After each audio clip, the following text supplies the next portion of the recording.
guess you're probably really confused right now, huh? I should probably explain everything. You know, I had this all worked out in my head beforehand. I was like, okay, when he wakes up, I'm gonna tell him what is going on. And then it was like when it happened, I froze up. I just kept looking at you and I didn't know what to say. I just felt so emotional, but I couldn't get it out. I just felt that my heart started to beat faster and I started feeling clammy and I don't know, I just couldn't say anything, but I think I can now. Sorry, this is probably really embarrassing. Okay, so a bit of an explanation for why you're all tied up, right? Well, I was scared for your safety.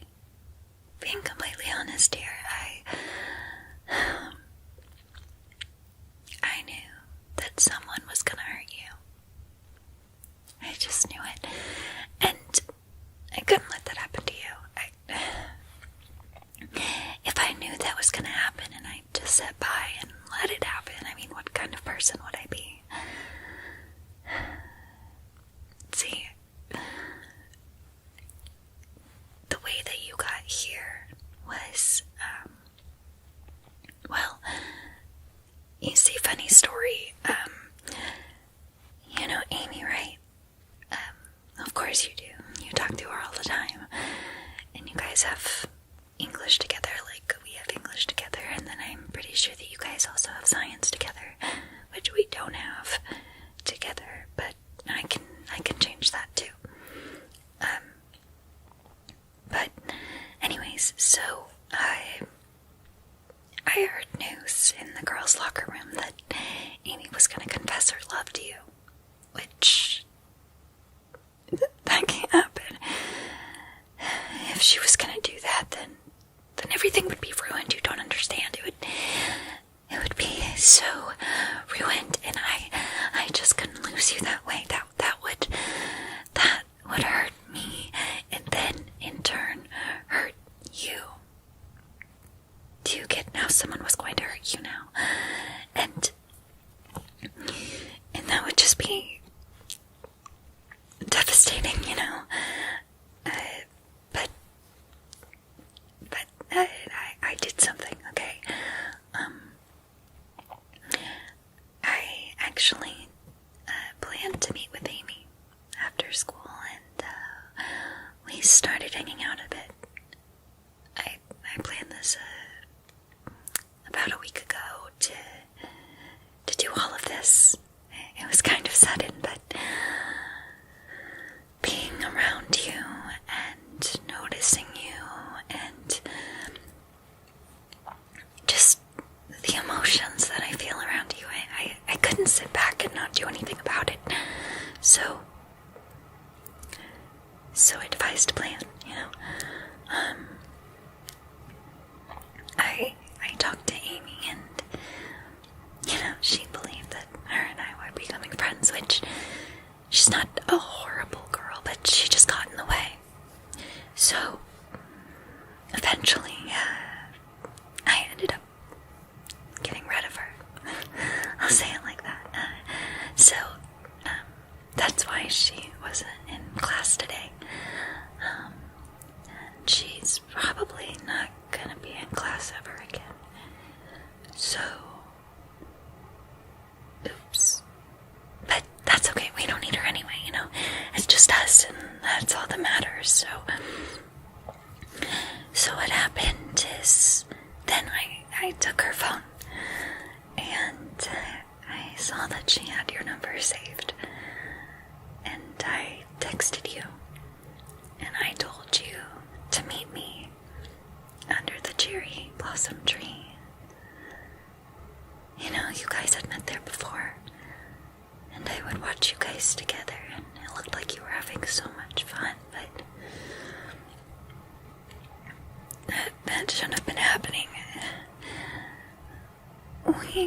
supposed to be under the cherry blossom tree together, not you and her. So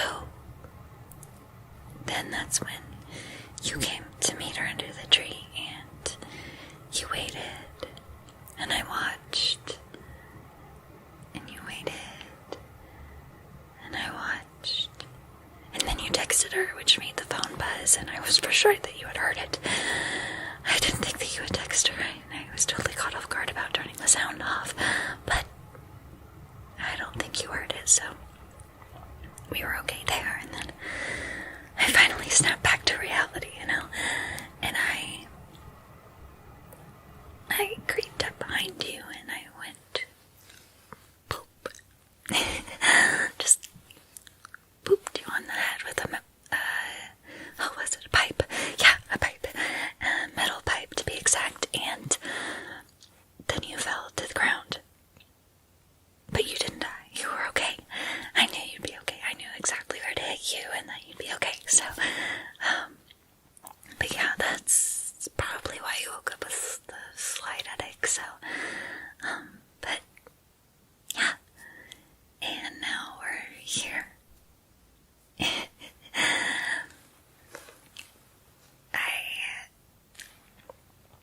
I think it's kind of embarrassing, because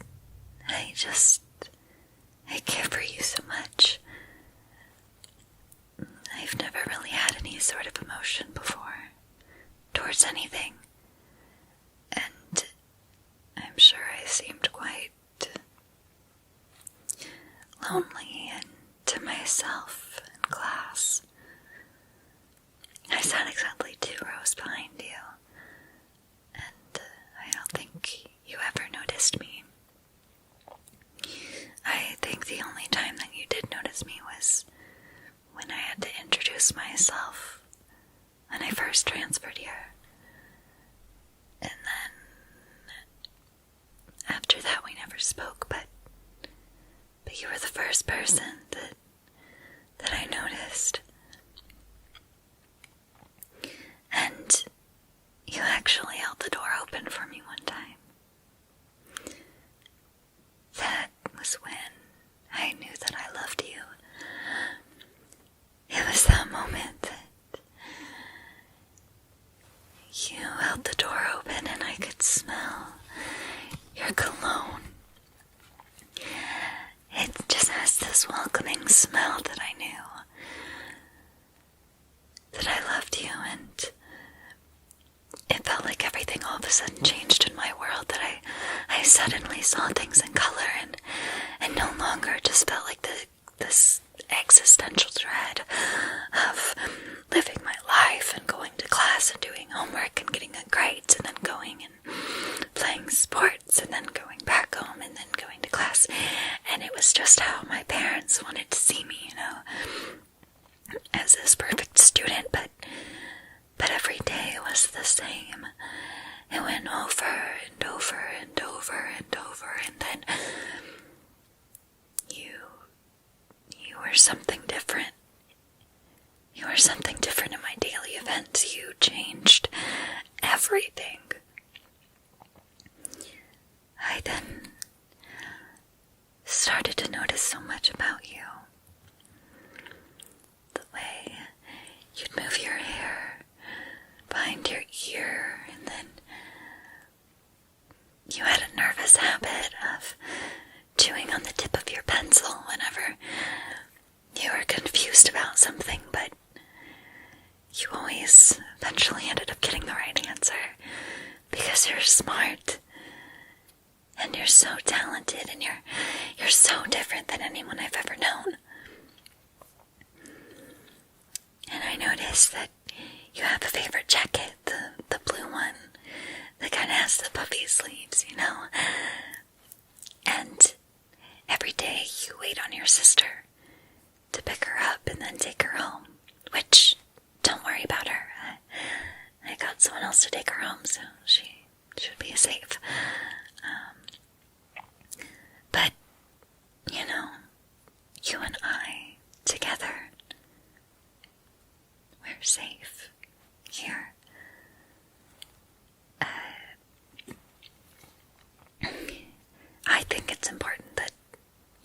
understand how much I care about you. I know eventually people are going to come look for you. And that's okay, because you're so amazing. So many people care about you. I mean, who couldn't, right? I was stupid to not notice you until a few weeks ago. And it would be crazy, you know, for me to let those people find you, right?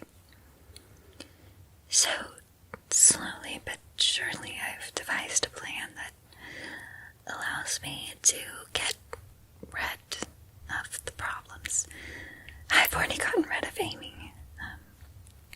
I officially have to get rid of her, though. She's just sort of sitting in the back of the room under some blankets, so I just have to figure a way to get rid of everything and the evidence, and then we should be good. But then I have to think about your friends and the police, and then your family, and it's okay. I'll figure it out. Don't worry. I promise it's gonna be okay. I am just gonna get it to where it's just us. Okay, it's just us together, right? Right. Right. You understand. I mean, have you ever had anybody care about you like this? I've already done so much for you. Some things I've done you haven't even noticed. Like, one time on an exam I saw you actually had gotten an answer wrong, which shocked me. But I realized that somebody had changed their test with yours. So I ended up getting rid of their test completely and giving you your test back. But see, if I hadn't done that, if I hadn't been looking out for you, you would have failed that test. Because somebody else was greedy, but I got rid of that test. And if you notice, then they had an injury the next day, which, oops, I mean, come on, it happens, and they had just fallen, and, you know, I had looked out for you when someone tried to steal your bike, and I've looked out for your sister a full day or two when people tried to bully her. Yeah, I know about the bullies, and I made sure that they would never bully her again. So she should be okay. Yeah, she's a sweet girl. Well, if you don't mind, I think it's probably time for us to get ready to have dinner together. So, I'll go and prepare those things, and I hope you like spaghetti. I can't wait for us to be together forever. This is so exciting. Oh, I just love you so much. Alright,